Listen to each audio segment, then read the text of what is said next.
Selamat datang di channel Darah Biru Raja-Raja, sebuah channel yang membahas sejarah dan silsilah raja-raja di dunia.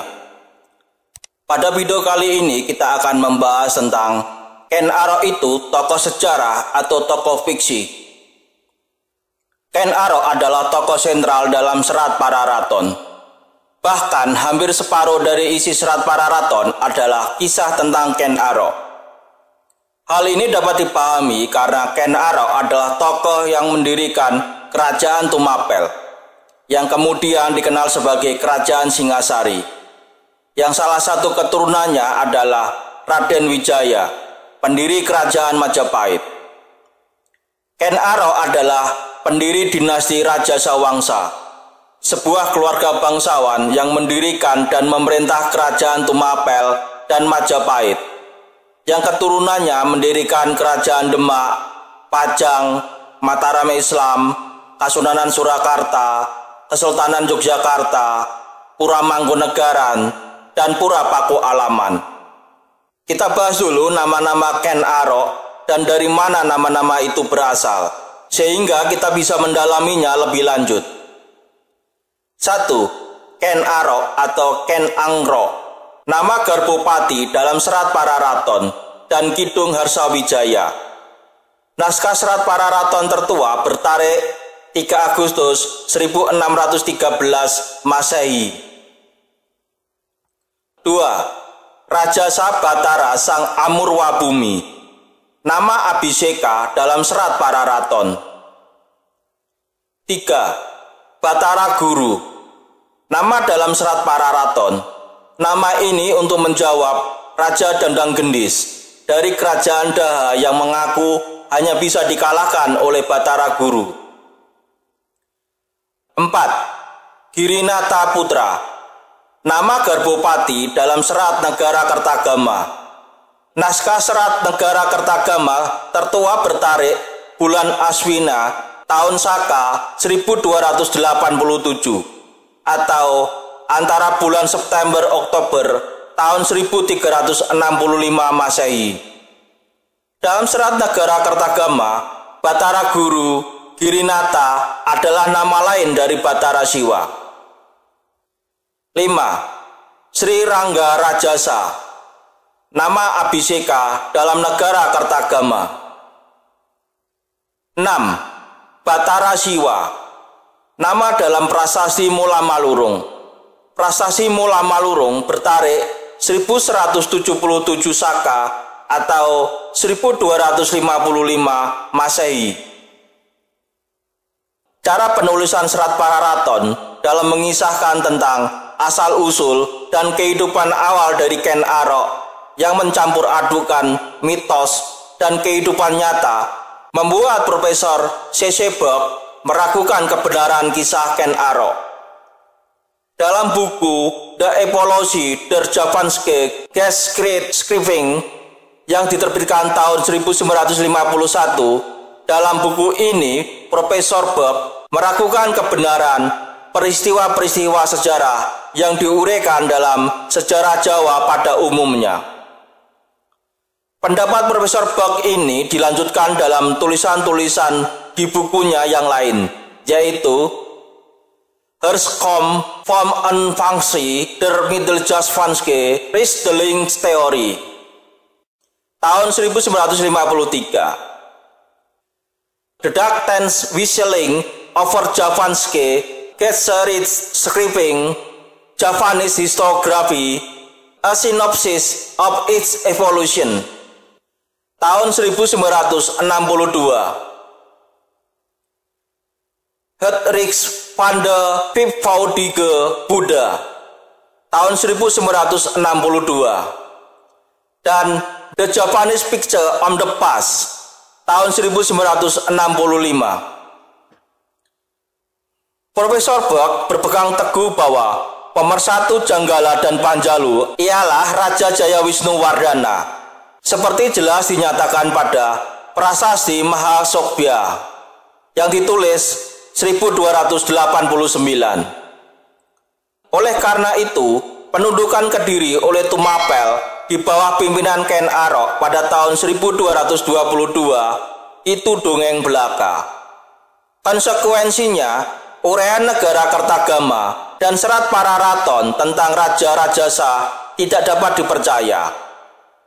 Cerita itu ditambahkan oleh Prapanca sebagai koreksi sejarah yang dipercaya masyarakat Majapahit sebelum tahun 1365 Masehi. Nama Raja Rajasa dan Raja Anusapati diketemukan oleh Prapanca dari pembacaan Prasasti Darbaru dalam perjalanan keliling dari Majapahit ke Lumajang pada tahun 1359. Berkat pembacaan Prasasti Darbaru, timbul ilham pada Prapanca untuk mengoreksi sejarah yang dipercaya masyarakat Majapahit pada waktu itu. Sumber sejarah yang dibaca Prapanca itu menimbulkan ilham pada Bek tentang adanya Proto Pararaton. Karena pada zaman Majapahit, tiap raja yang telah mangkat dibuatkan candi pemujaan, maka tokoh Raja Rajasa dan Raja Anusapati, Prapanca menunjuk Candi Kagenengan dan Candi Kidal, masing-masing sebagai candi pemujaan Raja Rajasa dan candi pemujaan Raja Anusapati. Di dalam teks Sansekerta, Prasasti Pucangan yang dibuat tahun 963 Saka atau 1041 Masehi, terpahat silsilah Raja Airlangga. Raja Airlangga mengaku bahwa ia adalah keturunan Raja Sindok, pendiri Kerajaan Medang Kahuripan di Jawa Timur. Pada zaman Majapahit, ingatan Raja Sendok sudah samar-samar.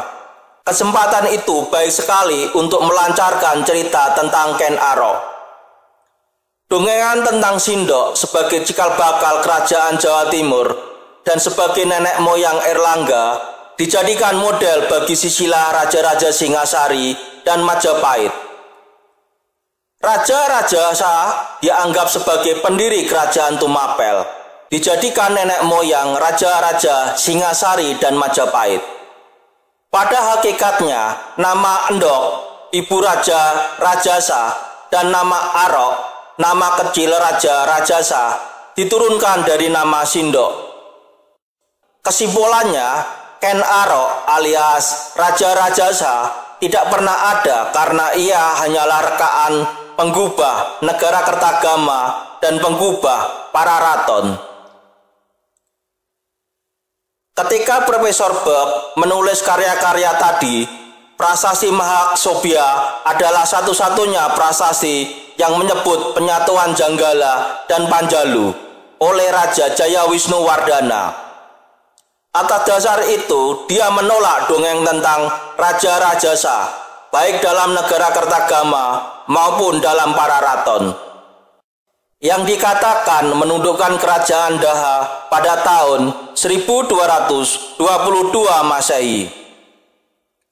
Hal itu dapat dipahami selama kita lebih percaya pada uraian prasasti daripada uraian karya sejarah atau karya sastra yang ditulis kemudian. Prasasti Mahaksobya dikeluarkan 19 tahun sesudah Raja Jayawisnuwardana mangkat. Jadi peristiwa sejarah yang diuraikan masih segar dalam ingatan. Berbeda halnya dengan uraian negara Kertagama yang ditulis tahun 1365 dan uraian Serat Pararaton yang ditulis baru antara tahun 1478 dan 1486. Naskah Pararaton yang tertua bertarik 3 Agustus 1613. Pada waktu itu, ingatan kepada peristiwa penyatuan Janggala dan Panjalu oleh Raja Jayawisnuwardana sudah kabur. Pada tahun 1975, di daerah sekitar Kediri, ditemukan prasasti Mula Malurung, bertarik 1177 Saka, atau 1255 Masehi. Prasasti itu jelas lebih tua daripada Prasasti Mahaksobya. Prasasti tersebut dikeluarkan oleh Sang Prabu Seminingrat. Prasasti Maribong bertarik 23 September 1248 tentang anugerah tanah di desa Maribong dengan Jaya Wisnuwardana Lancana, dikeluarkan oleh Sri Jaya Wisnuwardana Sang Mapanji Seminingrat, yang mengambil nama Abhiseka Sri Sakala Kalana Kula Dumardana Kumalaksana. Demikian jelas bahwa prasasti Mula Malurung itu dikeluarkan oleh Raja Jaya Wisnuwardana sendiri. Prasasti Mula Malurung menguraikan, sepeninggal Raja Tojaya dari Kediri, Sang Prabu Seminingrat menjadi penggantinya. Ia mewarisi kerajaan Kediri melalui Sang Permaisuri Waninghyun. Kerajaan Tumapel yang sudah dikuasainya sejak tahun 1248 dipersatukan dengan kerajaan Panjalu. Dikatakan bahwa karenanya kerajaan Tumapel itu utuh kembali. Kerajaan yang dipersatukan itu pada waktu itu diperintah oleh Sang Prabu Seminingrat. Demikianlah apa yang dimaksud dengan penyatuan Janggala dan Panjalu pada prasasti Mahasukbya, ialah peristiwa penyatuan kerajaan Kediri dan kerajaan Tumapel sesudah tahun 1248.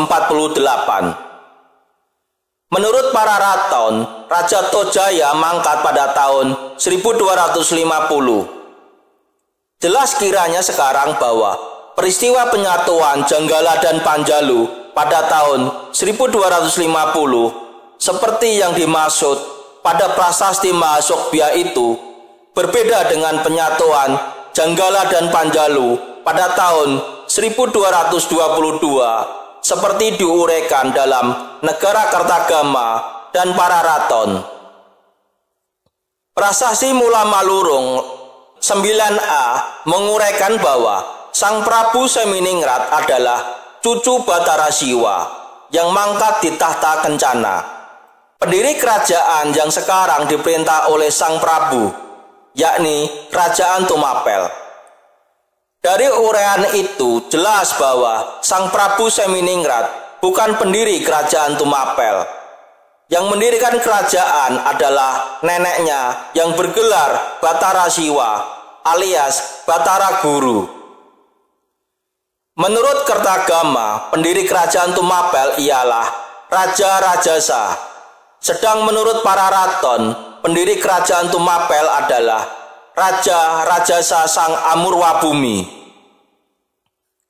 Dikatakan dalam para raton, Ken Arok sebelum menyerang tentara Kediri di bawah pimpinan Raja Dandang Gendis pada tahun 1222 mengambil nama Batara Guru karena Raja Dandang Gendis bersumbar bahwa hanya Batara Guru yang dapat menundukkannya. Dalam negara Kertagama, Raja Rajasa biasa disebut Girinata Putra. Baik Batara Guru maupun Girinata Putra adalah nama Batara Siwa. Demikianlah uraian negara Kertagama dan uraian para raton cocok dengan uraian prasasti Mula Malurung. Oleh karena itu dapat disimpulkan bahwa Raja Rajasa dalam negara Kertagama dan Raja Rajasa Sang Amurwabumi dalam para raton itu benar pendiri kerajaan Tumapel. Demikianlah bahwa Raja Rajasa dalam negara Kertagama dan Raja Rajasa Sang Amurwabumi dalam para raton adalah benar-benar tokoh sejarah. Dalam sejarah Singasari dan Majapahit sudah menjadi adat bahwa raja setelah mangkat diperdewa atau diarcakan sebagai dewa dan dibuatkan candi pemujaan. Menurut negara Kertagama, jumlah candi dan candi pemujaan arwah leluhur itu mencapai 27 pada tahun 1365. Dari jumlah itu banyak diantaranya masih ada hingga sekarang. Ada yang masih berdiri tegak hampir dalam bentuk utuhnya. Ada yang tinggal puing-puing saja berupa batu berserakan namun masih dapat dikenal sebagai Candi Pemujaan Siapa berkat pemberitaan Negara Kertagama. Candi Jago adalah candi pemujaan Raja Wisnuwardana pada tahun 1270. Terletak di Desa Tumpang, dekat Kota Malang, untuk menyebut satu di antaranya. Baik Negara Kertagama maupun para raton memberitakan bahwa Raja Rajasa dicandikan di Kagenengan, sedangkan Sang Anusapati dicandikan di Kidal. Nagara Kertagama Pupuh 36/2 memberitakan bahwa Raja Hayam Wuruk dalam rangka perjalanan keliling Lumajang pada tahun 1359 mengunjungi beberapa candi makam leluhurnya. Di antaranya candi makam Raja Rajasa di Kagenengan. Negara Kertagama Pupuh 72/3 menyebut Candi Kagenengan adalah candi makam tertua di antara candi-candi makam keluarga Raja Singasari dan Majapahit yang berjumlah 27. Wujudnya diuraikan serba jelas dalam Negara Kertagama dalam Pupuh 37/12. Candi makam di Jawa Timur kecuali untuk memuja Dewa Siwa atau Buddha juga memuja arwah keluarga raja yang dicandikan. Biasanya juga digunakan untuk menyimpan abu jenazah dan arca dewa atau dewi sebagai lambang kerabat raja yang dipuja. Adanya candi makam di Kagenengan perlu dihubungkan dengan kesejarahan tokoh Raja Rajasa seperti dibuktikan sebelumnya. Demikianlah Candi Kagenengan, tempat pemujaan Raja Rajasa itu bukan main tunjuk prapanca semata-mata. Candi makam Kagenengan adalah bukti nyata bahwa Raja Rajasa adalah tokoh sejarah. Dengan dua pembuktian bahwa Raja Rajasa sebagai tokoh sejarah, maka gugurlah pendapat yang menyatakan bahwa Raja Rajasa hanyalah rekaan penggubah Negara Kertagama dan penggubah para raton. Demikian video tentang Ken Arok itu tokoh sejarah atau tokoh fiksi. Semoga bisa menambah wawasan dan ilmu pengetahuan bagi yang menonton video ini. Sampai jumpa lagi di video berikutnya. Terima kasih.